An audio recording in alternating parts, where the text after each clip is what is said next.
Bismillahirrahmanirrahim. Assalamualaikum warahmatullahi wabarakatuh.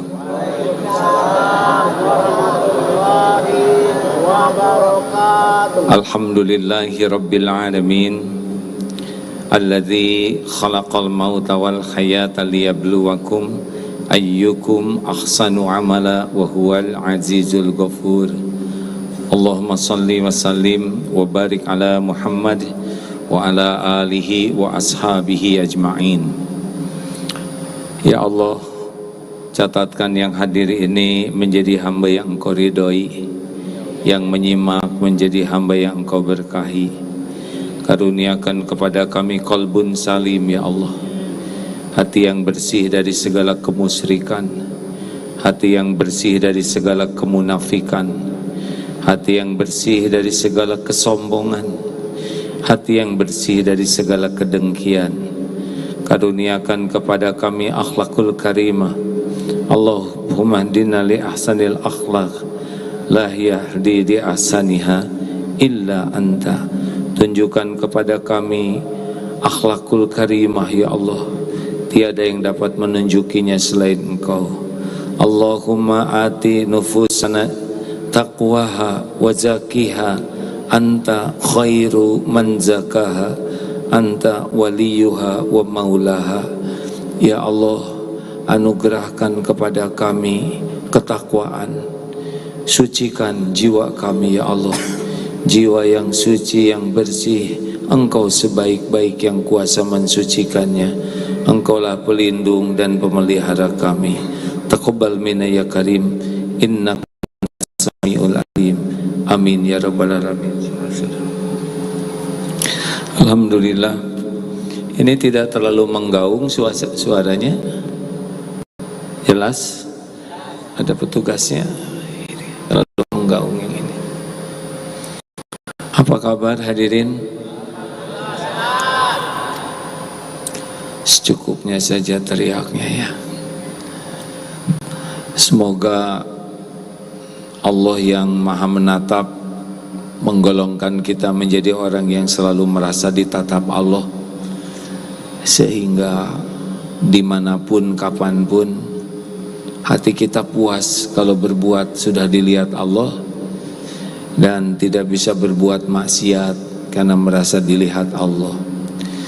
Semoga Allah menggolongkan kita termasuk orang yang selalu merasa didengar oleh Allah, sehingga kalau bicara tidak sibuk menata kata kalimat agar orang terpesona, tapi setiap bicara sibuk ditata supaya Allah ridho. Karena tidak ada gunanya orang terpesona kalau Allah tidak ridho.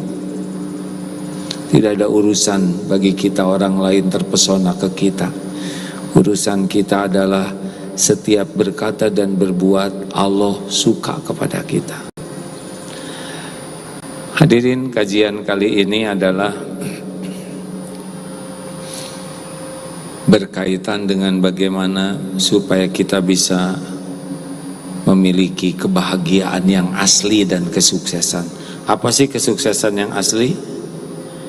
Kesuksesan yang asli itu adalah di akhirat masuk surga, bisa berjumpa dengan Allah.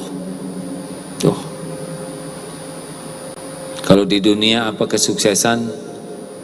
Husnul khotimah. Jadi kalau belum husnul khotimah, belum tahu kita sukses atau tidak. Perkara jadi juara ini, juara itu, dipuji ini, dipuji itu, punya ini, punya itu, punya follower sebanyak apapun, gak ada apa-apanya. Dunia berikut isinya cuman casing saja, bukan tanda kesuksesan. Orang yang bekal husnul khotimah, kira-kira cirinya apa di dunia? Disebut apa? Disebut ahli takwa. Orang yang bertakwa inilah orang yang kalau istiqomah akhir hayatnya akan diberikan kesuksesan, husnul khotimah. Jadi kalau belum husnul khotimah, kita belum tahu suksesnya seperti apa. Apa yang paling top amalan untuk husnul khotimah. Ini yang kita coba bahas. Surat Asy-Syu'ara ayat 889 ya.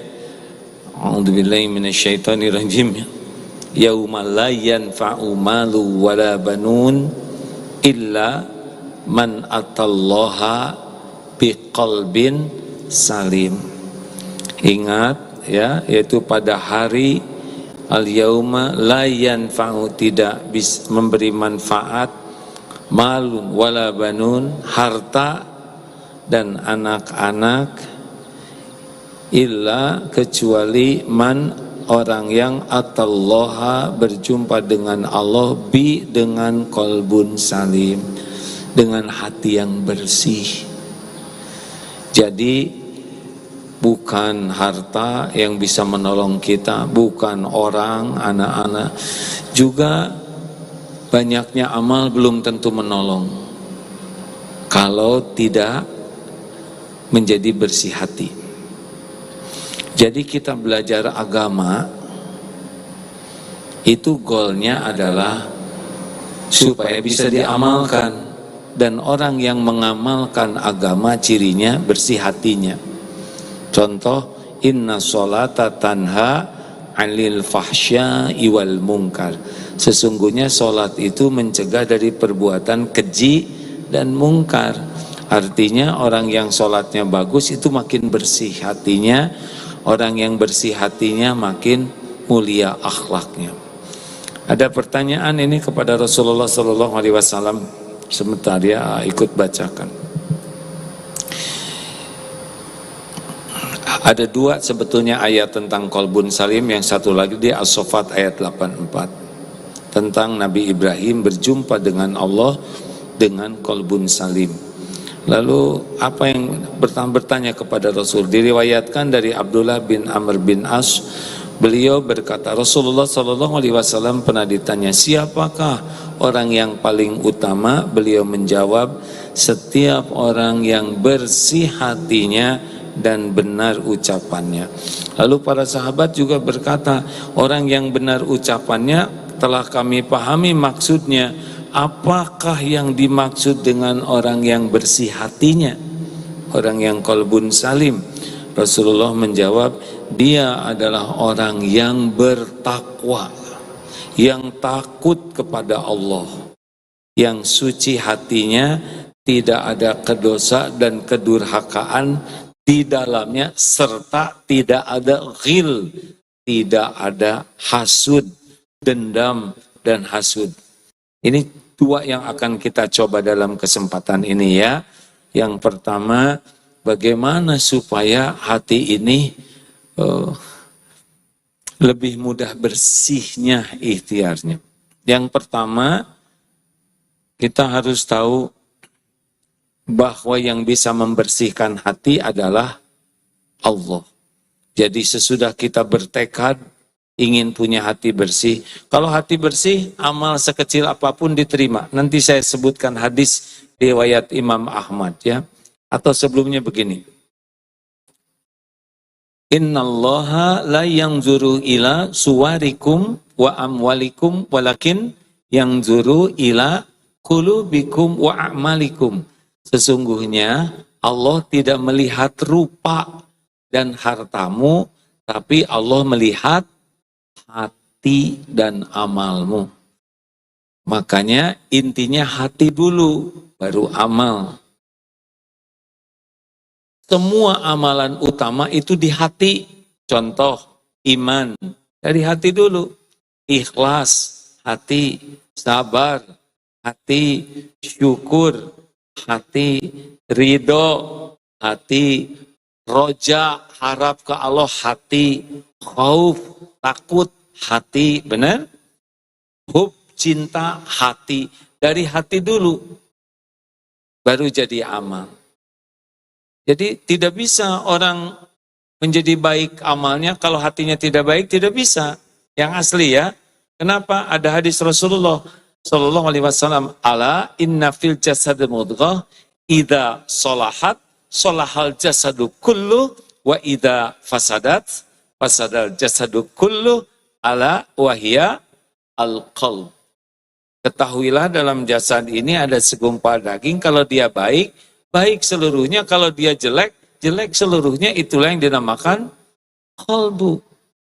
Jadi dakwah Rasulullah yang paling utama itu sebetulnya bukan ke fisik, tapi dakwah Rasulullah adalah ke hati, supaya hatinya baik.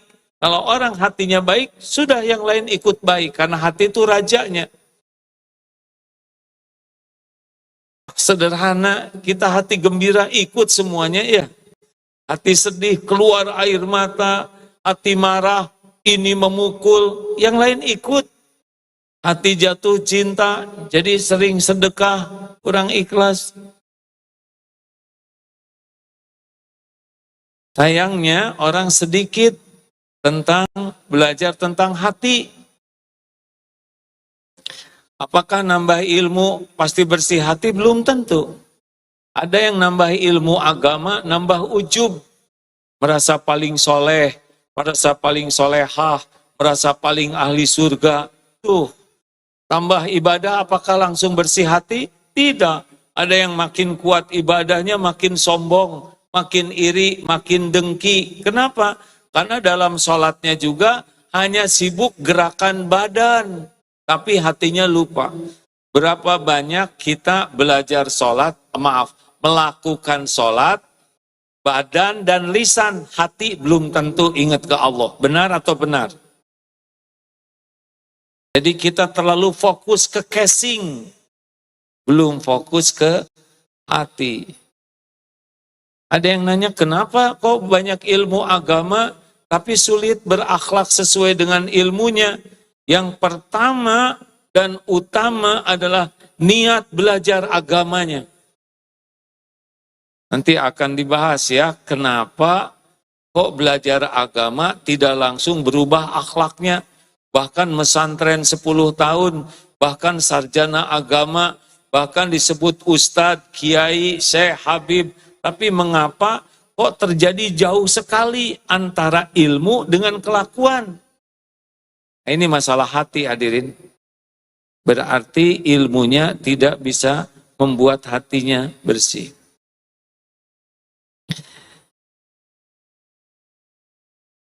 Kenapa? Kita ngelihat saya begini, biasa aja. Ada sebuah hadis Rasulullah SAW dari Anas bin Malik. Hadis ini masyhur sekali. Ini bagi teman-teman, bagi jamaah yang merasa ilmunya belum banyak, kemudian ibadahnya belum hebat. Hadis ini sangat bagus sekali untuk kita renungkan. Karena saya juga sangat serius dengan hadis ini ya.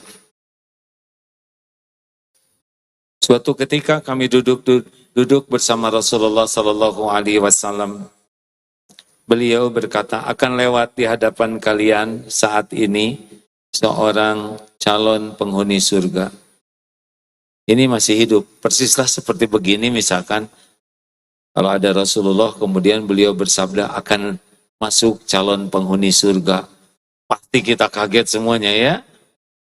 Lihat, datanglah masuk seorang pemuda Ansor dalam keadaan jenggotnya masih menetes sisa-sisa air wudhu dan di tangan kirinya menenteng terompah sendal. Pada keesokan harinya Rasulullah bersabda lagi yang persis sebagaimana sabdanya kemarin, dan lewatlah pemuda tersebut dalam keadaan persis dengan keadaan kemarin. Pada hari ketiga Rasulullah SAW mengulang lagi sabdanya seperti sabda pertama, dan pemuda itu pun muncul lagi dengan keadaan seperti yang pertama. Maka ketika Rasulullah beranjak pergi, Abdullah bin Amr bin As mengikuti pemuda tersebut ke rumahnya, lalu berkata, sesungguhnya antara aku dan bapakku terjadi masalah, perselisihan, maka aku bersumpah tidak masuk ke rumahnya selama 3 hari. Jika engkau tidak keberatan, aku ingin menumpang di rumahmu selama 3 hari. Pemuda tersebut berkata, ya tidak apa-apa, silahkan. Selanjutnya Anas berkata, maka Abdullah menceritakan selama 3 hari bersama pemuda tersebut, ia tidak melihatnya melakukan qiyamul lail. Tidak kelihatan tahajud. Jadi rupanya di rumahnya itu mengintai terus karena pemuda dengan pemuda. Yang dia lakukan hanyalah bertakbir dan berzikir setiap kali dia terjaga dan menggeliat di atas tempat tidurnya sampai dia bangun untuk sholat subuh. Ini yang jarang tahajud langsung gembira nih. Ya. Ada teman katanya. Kemudian selain itu Abdullah berkata, hanya saja aku tidak pernah mendengarnya berbicara kecuali bicara yang baik. Jadi satu, tidak membulak-balik dalam tidur kecuali dalam keadaan zikrullah. Ada hadisnya loh Pak. Kalau orang sebelum tidur berwudu, lalu terbangun malam hari, lalu dia berkata, La ilaha illallah wahdahu, la syarikalah, lahul mulku wa lahul hamdu wa huwa ala kulli syai'in qadir, subhanallah walhamdulillah wa la ilaha illallah, Allahu akbar, Allahumma gfirli. Kalau dia doa, doanya diijabah. Kalau dia sholat, sholatnya diterima. Nah ini pemuda ini melakukannya nih. Dan beliau tidak bicara kecuali bicara yang baik. Faliyakul khairan aw liyasmut. Ini ciri orang beriman. Ciri orang yang utama disabdakan Nabi itu kan cirinya bicaranya baik. Kemudian 3 hari berlalu dan aku hampir saja meremehkan amalannya. Lalu aku berkata kepadanya, wahai hamba Allah, sebenarnya tidak ada pertengkaran antara aku dan ayahku, dan tidak pula aku menjauhinya. Sebenarnya aku hanya mendengar Rasulullah berkata tentang engkau 3 kali akan muncul di hadapan kalian saat ini seorang lelaki calon ahli surga. Ternyata hanya engkaulah yang muncul sebanyak 3 kali itu. Karena itu aku ingin tinggal bersamamu agar aku bisa melihat apa yang engkau lakukan untuk aku tiru. Akan tetapi aku tidak melihat engkau melakukan amalan yang besar. Lantas amalan apa yang sebenarnya yang bisa menyampaikan engkau kepada kedudukan seperti yang dikatakan Rasulullah? Orang tersebut berkata, aku tidak melakukan apa-apa kecuali apa yang engkau lihat. Maka ketika aku berpaling pergi, ia memanggilku dan berkata, sebenarnya aku memang tidak melakukan apa-apa selain yang engkau lihat. Hanya saja selama ini tidak pernah merasa di hatiku dongkol, dendam kepada seorang pun dari kaum muslimin, serta tidak menyimpan rasa hasud, dengki terhadap seorang pun terhadap kebaikan yang Allah berikan kepadanya. Maka Abdullah bin Amr bin As berkata, inilah amalan yang membuatmu sampai pada derajat tinggi, dan inilah yang tidak mampu kami lakukan. Apa? Melongo hadirin? Dua-duanya nggak ada ya? Tahajudnya tidak ada, dengkinya jalan. Di kesempatan ini 2 saja yang kita coba membersihkan hati. Yang pertama adalah bagaimana bersih dari kemusyrikan dulu. Karena kalau musyriknya sudah diperbaiki, itu munafik akan lebih mudah diatasi. Kalau tauhidnya sudah bagus, maka musyrik kan dosanya tuh namanya shimuntaki'u jidun. Apa? Ayo dong diulangi hadirin. Shimuntaki'u jidun. Apa artinya?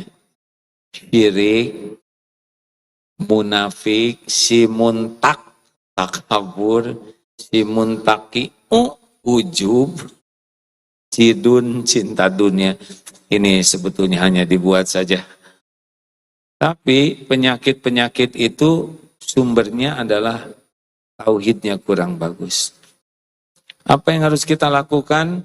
Yang pertama, doa kepada Allah. Allahumma inna na'udzubika min an nusyrika bika syai'an na'lamu wa nastaghfiruka lima la na'lamu. Kan dibaca ini tiap pada subuh.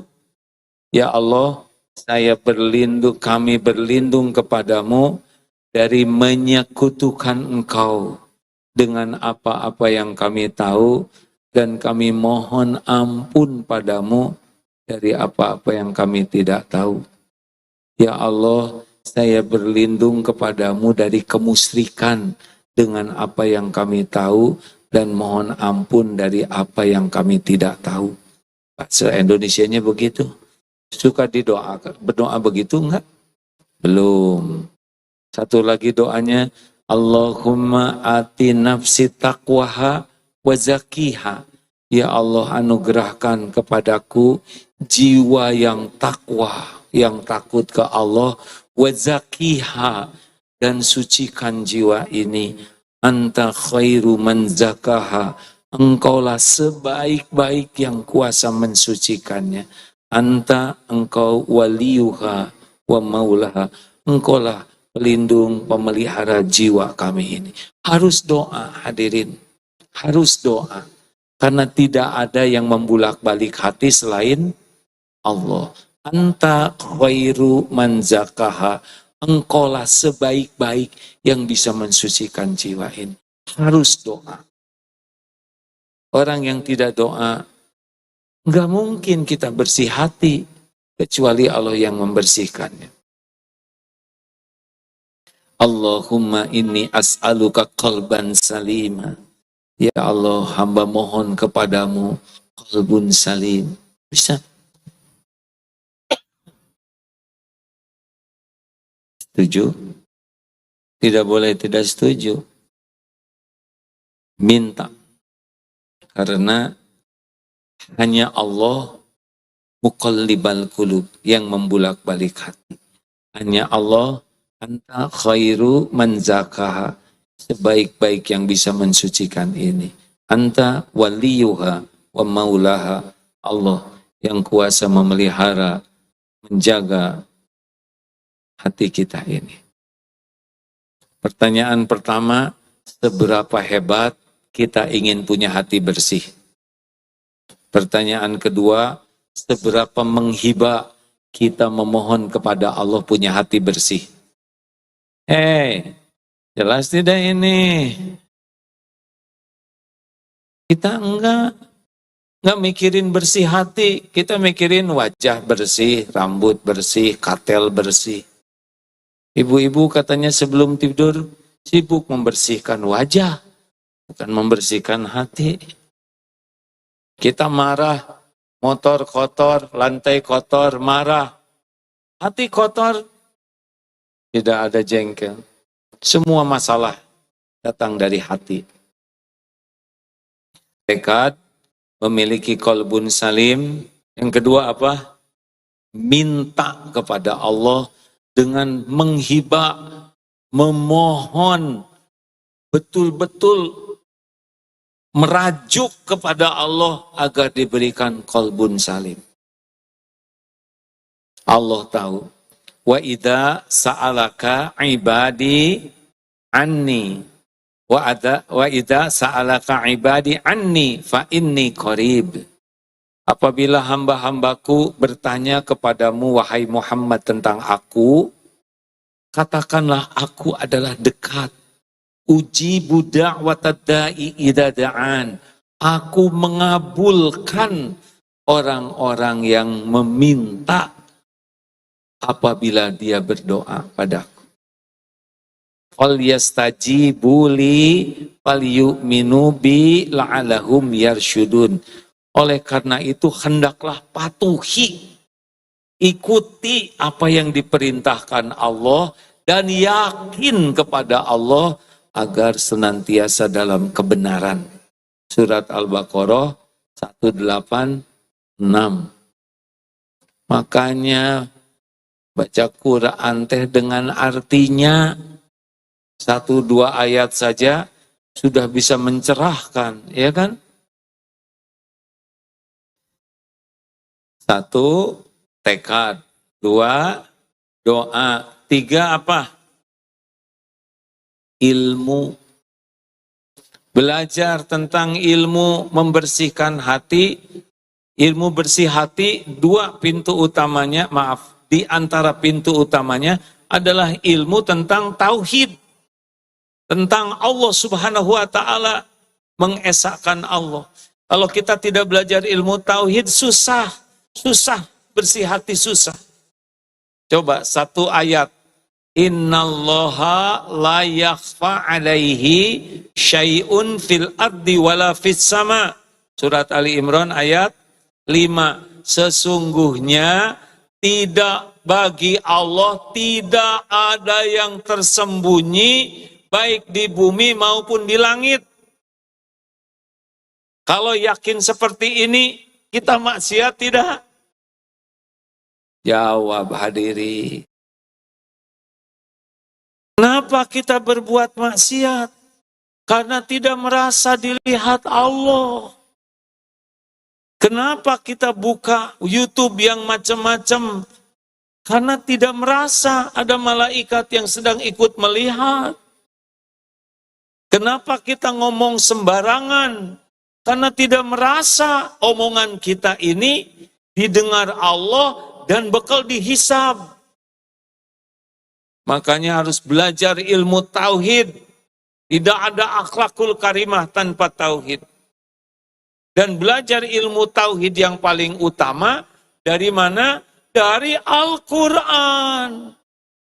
Sayangnya, kita membaca Al-Quran, ada yang belum bisa sama sekali, ada yang baru belajar, ada yang sudah senang membaca, ada yang menghafal, tapi maaf ya, saya sebetulnya nggak enak nanya ini. Sudah nyoba kan khatam Quran? Sudah? Acungkan tangan yang sudah khatam terjemah Al-Quran. Belum?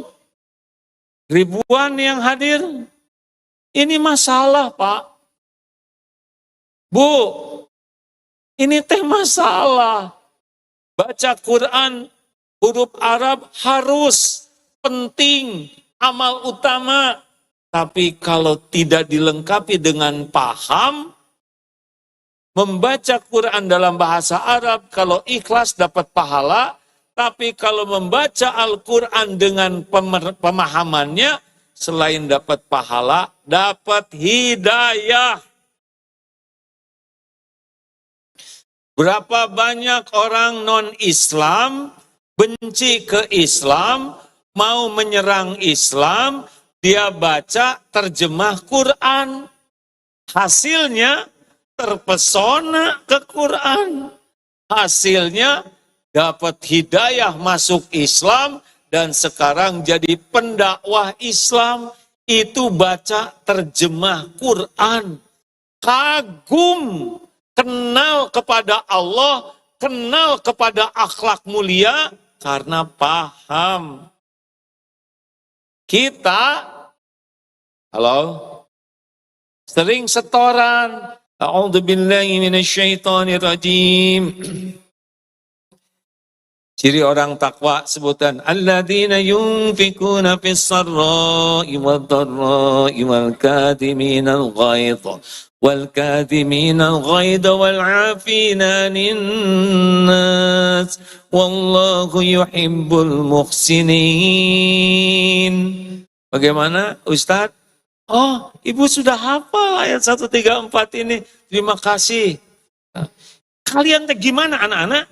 Udah Ibu bilang kalau Ibu lagi ngaji, diam. Tahu nggak artinya barusan? Ciri orang takwa bisa nahan amarah. Baru juga setoran, udah marah. Jangan kayak itu, Ibu tuh sebel lihat tetangga itu tuh. Ayat yang barusan, wal afina anin nas. Baru juga setoran memaafkan. Sebel lagi ya. Yang lebih horor lagi ini. Ustadz, Ustazah, saya mau setoran. A'udzubillahi minasyaitonirrajim. Ya ayyuhalladzina amanu ijtanibu katsiran minadh-dhann.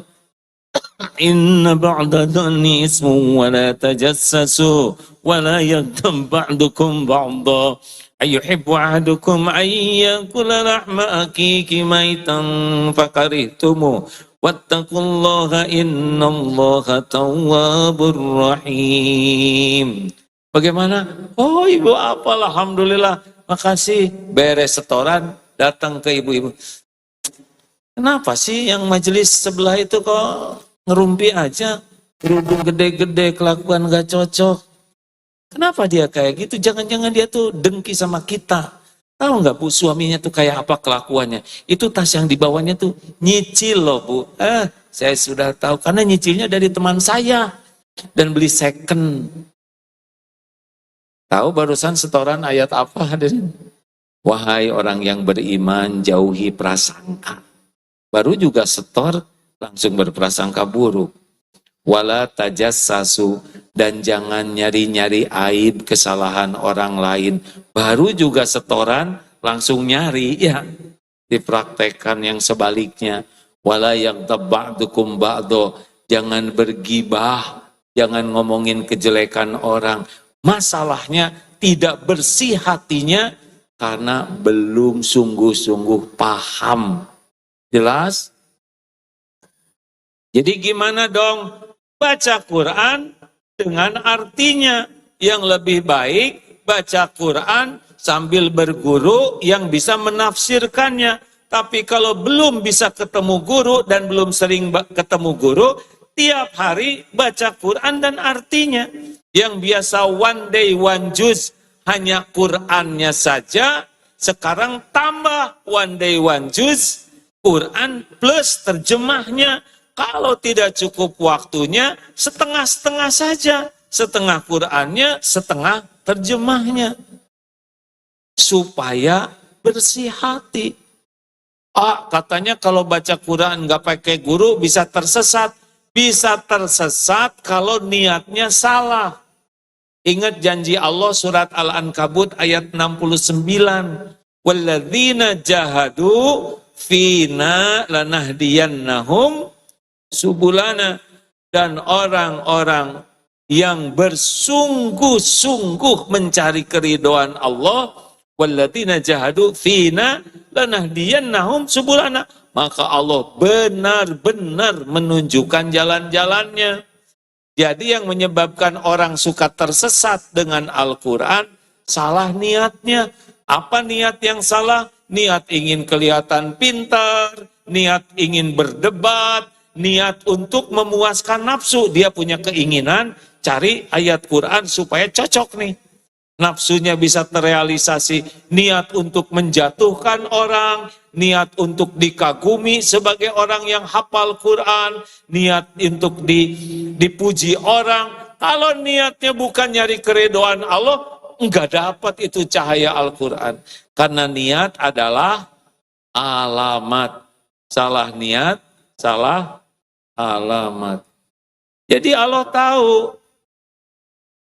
tahu nih kita semua, keadaan kita, keuangan kita, keterbatasan kita nyari ilmu. Allah tahu intelektual kita, hati kita. Tapi kalau kita diketahui Allah ingin dekat dengan Allah, Allah akan ngasih jalannya hadirin. Maaf ya, ini pertemuan ini siapa yang ngatur? Allah. Ini yang datang ke sini, Allah tahu isi hati, tapi aslinya saya nggak pengen ke sini, cuman iseng aja, lagi istirahat, tetap Allah yang ngatur. Mungkin doa istrinya, ya Allah, suami saya teh keras hatinya, istirahat aja ke sini, dapat ilmu. Karena tidak ada yang kebetulan dalam hidup ini. Oleh karena itu, kalau ingin bersih hati, baca Quran dengan artinya. Simak tausiah dari orang yang paham Quran dengan artinya. Ya, jelas Bu? Bu, Kalau ingin hati tenang bagaimana caranya? Lihat di Quran. Ala bidzikrillah tatma'innul qulub. Camkan, hanya dengan zikrullah hatimu akan tentram. Gampang tentram tuh. Ingin bahagia bagaimana kuncinya? Buka surat An-Nahl 97. Kalau ingin bahagia tuh ya, bagaimana? Yo, barang siapa yang beramal soleh, man amila soliham min dzakarin au unsa wa huwa mu'min falanuhyiyannahu hayatan thayyibah walanajziyannahum ajrahum anu ya aduh maaf. Hadirin sekalian, jadi kalaupun belum hafal kita baca saja ya.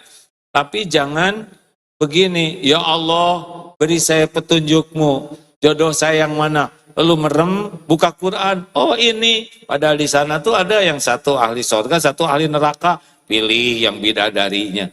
Jangan begitu ya, karena para ulama tidak ada yang begitu. Jadi jangan minta tunjuki saya langsung dibuka, jangan. Minta saja petunjuk, nanti ada jalannya kita dapat petunjuk dari Allah. Siap ini hadirin sekalian? Ingin punya hati yang bersih? Ingin tidak? Allah tahu siapa yang pengen punya hati bersih. Lalu doa, lalu baca Quran, kemudian baca juga apa yang dianjurkan Rasulullah SAW yang bisa membuat hati jadi bersih. Nah ini salah satu kuncinya ya, adalah benar-benar dalam melakukan apapun niatnya mencari ridho Allah. Ini latihannya, riadohnya ya. Misal mau wudhu, pas wudhu, mau wudhu, Allah melihat tidak? Ya Allah, di hati tidak usah dijaharkan ya. Ya Rob, tidak ada larangan untuk mencari ridho Allah dalam hati ataupun dijaharkan. Ya Allah, saya niat berwudu, Engkau yang memerintahkan, Rasulullah mencontohkan. Saya berwudu, semoga Engkau ridho ya Allah. Terimalah wudu saya ini. Rasakan bedanya hadirin. Berbeda wudu dengan niat nyari ridho Allah dengan wudu asal wudu. Enggak mungkin nyari ridho Allah kecebek-kecebek, lebih mendahulukan make up daripada basah. Enggak mungkin kaki ketek, enggak bisa. Ketek lagi, kecepret. Kalau nyari ridho Allah, nanti selama berwudu itu kerasa. Apalagi kan air wudu itu menggugurkan dosa. Jadi nikmat ketika kumur-kumur, ya Allah, di hati itu, mudah-mudahan keluarnya air berkumur, keluarnya dosa-dosa. Aduh, ini wajah, mata sering berzina, melihat yang tidak halal. Mudah-mudahan jatuhnya air dari wajah, jatuhnya dosa dari wajah. Tangan banyak dosa, kaki. Beda rasanya wudhu ketika diniatkan nyari ridho Allah. Dari wudhu ke sholat, gak usah sibuk dengan HP, udah jelas tagihan, bikin kotor hati. Lebih baik zikrullah saja. Allahumma inni as'alukal huda wa tuqa wal afafa wal ghina. Allahumma inni ala zikrik wa syukrik wa husni ibadatik. Ya Allah, tolonglah ya Allah agar saya selalu ingat padamu. Tolonglah ya Allah agar saya selalu bersyukur padamu. Tolong ya Allah agar saya bisa bagus mengabdi beribadah kepadamu. Dari mulai wudhu ke sholat, doa. Coba. Nah yang lain-lain dipikirin juga nggak beres. Ibu cemburu ke suami, dipikirin makin lincah, stres. Lebih baik didoain, ya Allah, Engkau tahu suami saya puber kelima kalau nggak salah ya Rob. Engkau maha tahu yang aslinya. Tolonglah ya Allah, hanya Engkau yang membulak-balik hati suami saya. Suami saya ciptaanmu, milikmu, dalam genggamanmu setiap saat. Tolong ya Allah, hanya Engkau yang bisa menjaganya. itu lebih baik daripada segala dipikir dan segala diomongkan. Betul? Ingat anak, ya Allah, anak ini ciptaanmu, milikmu.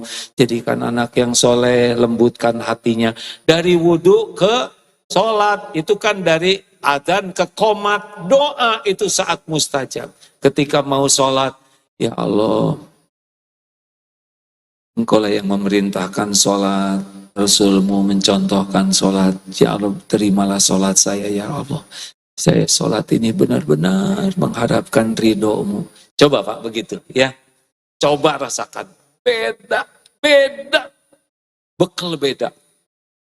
Allahu Akbar. Ada rasa beda. Kenapa? Karena Allah sudah janji. Orang yang bersungguh-sungguh nyari ridho Allah, Allah benar-benar menunjukkan jalan-jalan. Tidak semua orang sholat nyari ridho Allah. Ada yang ria, pengen kelihatan ahli sholat. Ada yang pamer. Apakah kalau ngimamin pasti nyari ridho Allah? Belum tentu. Ada yang ketika ngimamin ingin kelihatan saya sebagai imam. Ada yang ketika ngimamin ingin menunjukkan hafalannya. Ingin menunjukkan bersihnya, tahsinnya. Ada yang ingin menunjukkan keindahan suaranya. Ada yang ingin memamerkan panjang hafalannya. Belum tentu nyari ridho Allah, termasuk ceramah begini.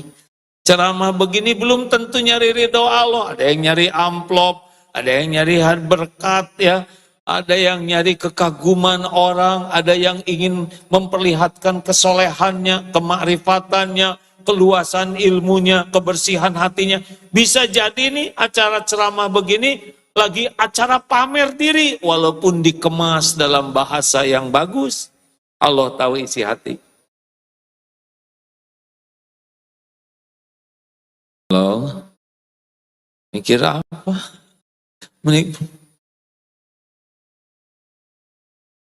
Ayo kita coba. Ini mau bicara ke sini, harus dipastikan ya Allah. Hanya Engkau lah yang hamba tuju. Karena saya sebagai penceramah gak bisa apa-apa. Gak bisa mengubah hati siapapun yang ada di sini. Boro-boro ngerubah orang lain, ngerubah diri aja nggak bisa. Tidak bisa memberikan pemahaman. Gimana masukin ke otak saya aja sedikit pahamnya, betul tidak? Tidak bisa ngebulak-balik hati, nggak bisa. Yang bisa saya lakukan ya tadi itu, cuma minta tolong ke Allah supaya bisa niatnya benar, bicaranya benar.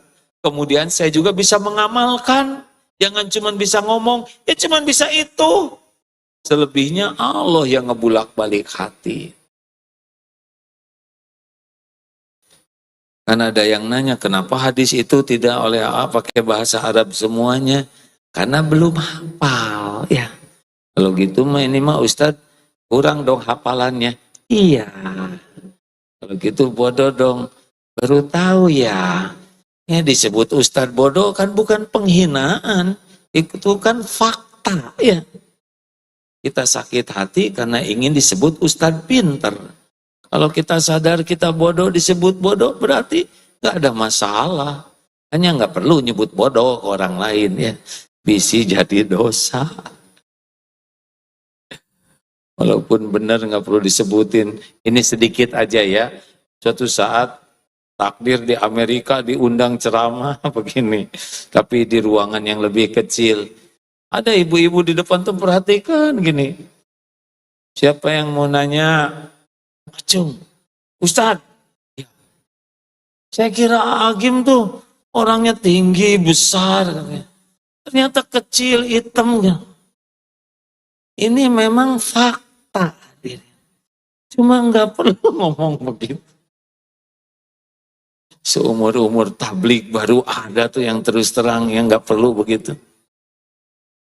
Tapi ya ada dalilnya di Al-Quran. Surat apa tuh Ustaz? Wa idza khatabahumul jahiluna qalu salama. Al-Furqan ayat 6. Saya tuh pengen seperti Ustadz Adi Hidayat, segala apal, ya nggak? Saya ngapalin nomor, isinya lupa. Dihafalin tempatnya, isinya lupa. Nah, begitulah ya. Jadi mulai niat. Ibu juga gitu kalau mau masak. Ya Allah, saya niat masak ini semoga Engkau ridho. Udah. Nanti suami mau makan atau enggak itu mah masalah rezeki beliau. Kata suami teh, masakan teh bosan ini aja. Insya Allah nanti diperbaiki. Semuanya udah ada catatannya. Sama Pak.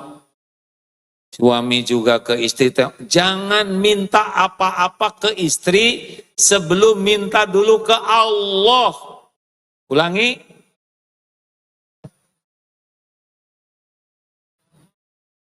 Ke Allah dulu. Istri Bapak, ciptaan, milik, yang ngebulak-balik hatinya, sakit hati, Pak. Kalau Bapak minta ke istri, tapi nggak minta dulu ke Allah. Sama ibu juga. Minta ke Allah apa-apa teh, ya Allah saya minta rezeki. Semoga sebagian lewat suami saya. Nggak punya uang. Ya Allah, suami saya mah pelit. Jangan ngomong gitu, yang baik-baik. Ada suami yang bingung, istri saya tuh pandai sekali mencari uang. Saya sampai sulit sekali menyembunyikannya. Udahlah, kalau sama istri mah nggak usah hitung-hitungan, jebet-jebet, pada cuman segitu-gitunya ya. Karena sedekah yang paling utama itu kepada bukan istri, keluarga. Wah. Gini ya, kalau ilmu masih terbatas nggak usah ngotot ya biasanya. Hadirin sekalian, niatkan semuanya karena Allah. Ya Allah, sama. Maaf ya, mau bersih-bersih, mandi, ya Allah. Saya lakukan ini semata-mata mencari ridho-Mu. Hanya berharap Engkau ridho. Sampai hal yang paling intim pribadi pun itu harus niatnya nyari ridho Allah. Jadi semuanya jadi pahala. Tenang jadinya tuh. Kalau Allah Maha tahu segala-galanya dan tahu bahwa kita melakukan hanya ingin diridhoi oleh Allah, Allah akan menuntun kita mendapatkan tambahan kebaikan dari amal-amal kita. Tolong garis bawahi ini ya. Kalau kita benar-benar nyari ridho Allah, kita dimudahkan untuk berbuat lebih baik, lebih banyak lagi. Kalau sholat udah nyari ridho Allah, sholatnya dibikin enak, habis sholat jadi pengen zikir, habis zikir pengen doa, terus ditambah oleh Allah. Nanti belum tahu ilmunya, tiba-tiba duduk di sebelah kita, ini kalau habis maghrib, sebelum bergerak, bagusnya, La ilaha illallah, wahdahu la syarikalah, lahul mulku wa lahul hamdu, wa huwa ala kulli syai'in qadir. 10 kali. Kenapa kita duduk dengan beliau? Allah yang ngatur. Jadi kalau kita ikhlas melakukan apapun, ya Allah hanya karena Engkau, hanya mencari ridho-Mu, udah nggak capek hidup ini. Nggak ada terluka hati karena tidak dikasih, tidak dihargai, tidak dibalas budi. Udah selesai itu, udah nggak ada lagi di hati kita. Kita kan menderita karena ngarep-ngarep ke makhluk. Betul? Kita kan jadi tegang hati kita tuh karena ngarep-ngarep kepada selain Allah. Kita jadi galau, resah karena berharap ke selain Allah. Nanti akan cemas dan sedih. Kalau ngarep-ngarep kepada selain Allah tuh cemas dan sedih. Dan huzn. Ini serius Pak. Orang yang tidak bergantung ke Allah banyak cemas dengan yang belum terjadi dan banyak sedih dengan yang sudah terjadi. Makanya kalau kita yakin ke Allah tentang pemilu, pilpres, tegang jangan? Jawab hadirin. Stres jangan? Mau ngapain stres? Pertama, saudara bukan capresnya. Yang kedua, kita belum tentu hidup 2024. Ada yang bulan Januari kan meninggal 2024, coba yang mana? Dan yang menjamin kita tuh bukan presiden. Yang menjamin kita adalah Allah. Mau siapapun presidennya, yang menjamin rizki, kebahagiaan, kemuliaan, pahala, keselamatan, Allah semata. Hasbunallah wa ni'mal wakil, ni'mal maula wa ni'man nasir. Gimana dong? Ya ladang amal saja. Tinggal saudara pelajari dari ketiga capres ini, mana kira-kira yang paling takut ke Allah? Takwa tuh takut, ya. Mana kira-kira yang paling mengenal Allah, yang ada imannya, yang paling patuh ke Allah, yang paling berkemampuan memimpin, kan patuh juga kalau dia tidak mampu, sahabat Nabi juga ada yang tidak dikasih jabatan. Udah gitu istiqoroh, udah gitu nanti pada waktunya tinggal datang, bismillahirrahmanirrahim, ya Allah ampuni jikalau saya salah pilih, saya niatkan nyoblos ini menjadi amal soleh, karena sebetulnya karena memang takdirnya kita jadi orang Indonesia, ya begini syariatnya, cos. Ya nggak usah ditiru begininya. Udah gitu selesai. Belum tentu yang kita joblos jadi. Karena yang menentukan jabatan itu adalah Allah, bukan hasil pilpres. Nanti kalau yang ditentukan jadi, nanti jadi pada nyoblos. Karena jabatan itu bukan tanda kesuksesan. Bukan tanda kemuliaan. Jabatan itu tanda cobaan yang besar. Sukses itu kalau dengan jabatannya jadi pemimpin yang adil. Jadi pemimpin takwa yang ngajak orang bertakwa, barulah sukses. Namanya tu'til mulka man tasya wa tanzi'ul mulka mimman tasya wa tu'izzu man tasya wa tudhillu man tasya biyadikal khair innaka ala kulli syai'in qadir. Ali Imran ayat 26. Engkau berikan kerajaan, kekuasaan kepada siapa yang engkau kehendaki, engkau ambil kekuasaan dari siapa yang engkau kehendaki, engkau muliakan. Jadi dikasih jabatan tidak langsung dikasih mulia. Kecuali kalau menggunakan jabatannya dengan benar, baru dimuliakan. Kalau tidak benar, dihinakan. Semua yang punya jabatan, Allah yang menentukan. Bukan tanda sukses, tapi tanda cobaan. Berat loh hadirin. Karena memimpin hampir juta. Jadi apa dong yang kita lakukan? Doakan para pemimpin yang kepilih, siapapun nanti. Jangan doa jelek. Walaupun bukan yang kepilih yang disukainya, tetap doa. Supaya jadi pemimpin yang adil. Siapa tahu dengan doa kita bisa memimpin dengan baik. Enak kan begitu, ha? Halo? Nggak usah pakai sebel-sebelan. Nggak usah pakai dengki-dengkian. Gimana caranya ya? Urusan pemilu ini pakai tauhid. Lebih enak meren ya. Kampanye juga nggak usah terlalu semangat. Nanti ibu jatuh dari truk yang dibela dapat kursi dewan, ibu dapat kursi roda. Sudah habis belum waktunya? Nah, ayo sekarang jangan melakukan apapun kecuali niat. Ngantar anak sekolah, ya Allah saya berniat ngantar anak titipan. Ngebangunkan anak ibadah, ngebangunkan anak supaya sholat. Niatnya apa? Ibadah. Sampai kapan dong saya ngedidik anak supaya jadi baik? Seumur hidup. Karena ngebantu anak jadi soleh itu adalah ibadah. minjemin uang, niatkan jadi ibadah, bukan ngerenten.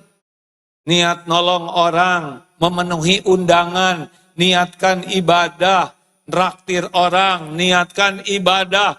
Kita nggak mikirin terima kasih, nggak mikirkan balas budi, nggak mikirkan kepentingan satu, ya Allah saya lakukan ini, semoga engkau ridho, ya Allah, wahai yang maha melihat, yang maha dekat. Selesai. Itu kalau ingin bersih hati. Selama ini kurang bersih hati kita, pengen dipuji, pengen dikagumi, pengen dihormati, pengen dibalas budi. Ini yang bikin amal kita enggak jadi kebaikan. Setuju? Bu, ibu, kalau ibu dandan di depan suami, niatnya apa?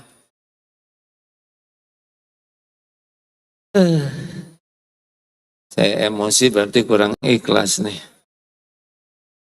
Niatnya mah amal soleh, disebut kesemak oleh suami, ya nggak apa-apa. Orang yang ikhlas mah nggak ribuh lagi, nggak ada lagi yang membuat dia goyang dalam hidup. Kak, lempeng aja, dipuji, tidak dipuji, dicaci, oh semua enggak saja. Orang kurang ikhlas dipuji semangat, tidak dipuji tidak semangat, dicaci patah semangat. Oh itu mah dunia derita, kita mah gak ada masalah. Udah kerja bagus-bagus malah di PHK, Allah mau ngasih kerjaan yang lebih baik. Enak, orang yang nyari ridho Allah mah gak ribet hidupnya tuh. Orang yang nyari pujian, penilaian, pemberian, termasuk cinta. Nggak usah Pak, sibuk berakting supaya dicintai istri, dicintai anak.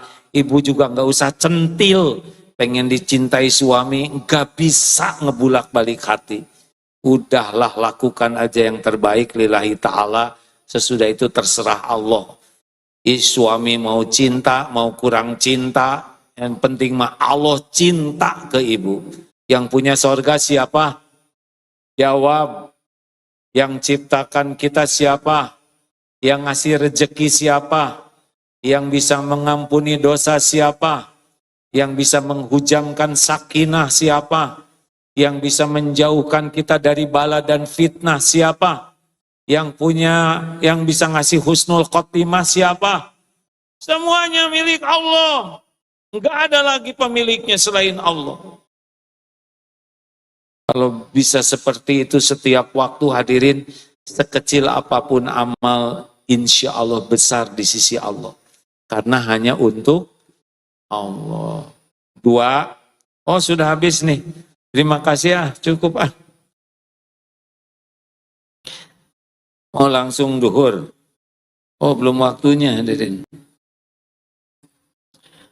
Terima kasih Pak Ruli, tadi sudah mengumumkan sesuatu. Udah ya. Nanti saya tambahkan.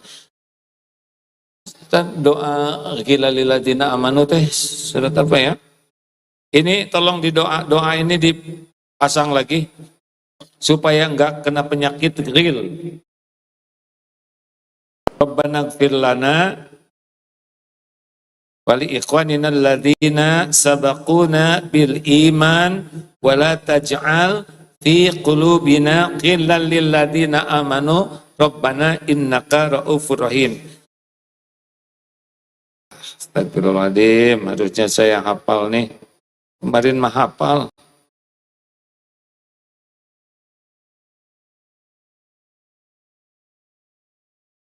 Hafal kan Ibu? Ayo udah hafalin saja. Ayo Dek, apa Dek? Ini doa supaya bebas dari penyakit ghil. Ghil itu apa? Rasa tidak suka, sebel, jengkel, dongkol, dan berbuat jadi hasud.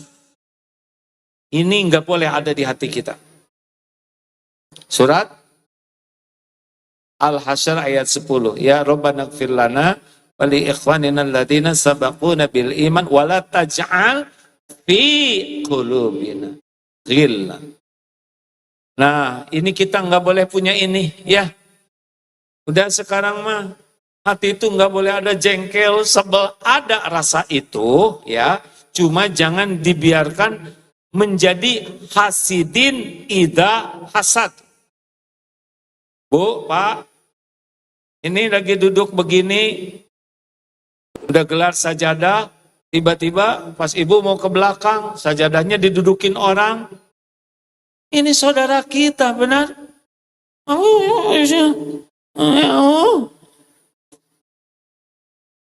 Lapang hati itu.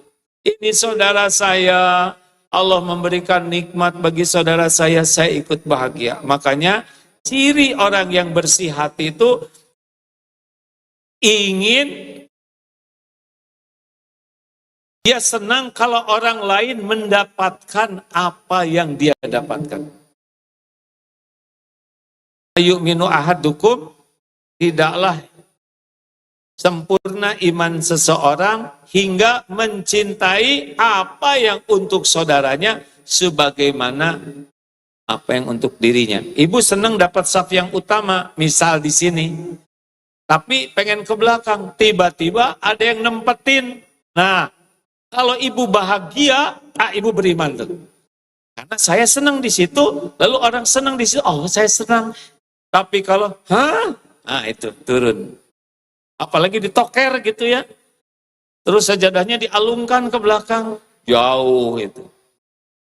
Kan pernah dibahas bahwa tingkatan terburuk, tidak senang saudara kita dapat nikmat, dan senang saudara kita dapat musibah. Ini terburuk. Orang Islam terburuk adalah dengki ke saudaranya. Senang lihat orang susah, susah lihat orang senang. Naik sedikit tingkatannya tapi masih jelek. Saya tidak mau saudara saya kena musibah, cuma jangan sukses kita. Pokoknya bangkrut sih jangan, cuma ya jangan lakulah gitu. Naik lagi tapi masih dengki, boleh sukses tapi di bawah saya. Kalau saya ranking 2, ya kamu ranking 5 lah gitu. Nggak mau kesusul. Nah yang mulai masuk normal, kalau kita senang ranking 2, ternyata dia ranking 2, dia senang tuh. Itu sudah bagus. Yang paling top, senang lihat orang lain dapat nikmat lebih daripada kita. Kita ranking 2, ternyata sahabat kita tuh jadi ranking 1. Aduh, saya ikut bahagia, asli bahagia. Anak tetangga hafal sama-sama mesantren dengan anak kita tuh. Tiba-tiba anak tetangga tuh hafalannya 5 juz, sedang anak kita baru 3 juz. Itu enak lihat. Itu apa-apaan. Tahu-tahu kesusul, mulai bahagia tuh. Sangat menginginkan anak kita lebih bagus. Ingin siapapun yang dapat nikmat, kita bahagia. Itulah orang yang bersih dari ghil, dari hasud. Bisa dipahami? Saya mungkin belum mahir menjelaskannya, tapi udahlah, jangan sebel, maafkan aja lah. Jangan ikut campur urusan orang, ya. Jangan segala dibaca, artis ini mau nikah sama yang mana aja, udah. Kalau saudara nggak kepilih, udah nggak apa-apa. Dari ribet-ribet ngurusin tas tetangga beli TV apa, udah nggak ada waktu. Semuanya baik di hati kita mah, yang baik-baik aja. Husnuzon, ya. Dikasih WA, udah contreng biru 2, gak dibalas, husnuzon. Tapi di atasnya online ya mungkin itu sudah jawab, cuma lupa set. Nggak mungkin dia lupa, dia kuat, dia ingatannya. Mungkin udah dikirim tapi salah pencet, mustahil. Aku mah maneh lah. Janganlah ya.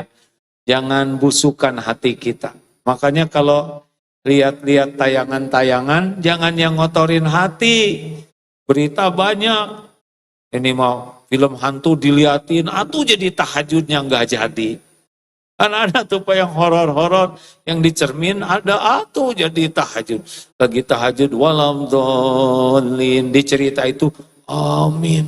Jadi dia nggak mau tahajud. Ini apa-apaan, jangan ngotorin hati, ya sayang. Jangan serba ingin tahu. orang. Kalau ada orang yang ngomong nggak bagus ke kita, ya udah jangan didengar. Jangan suka nanya, dia ngomong apa? Motorin. Terima kasih.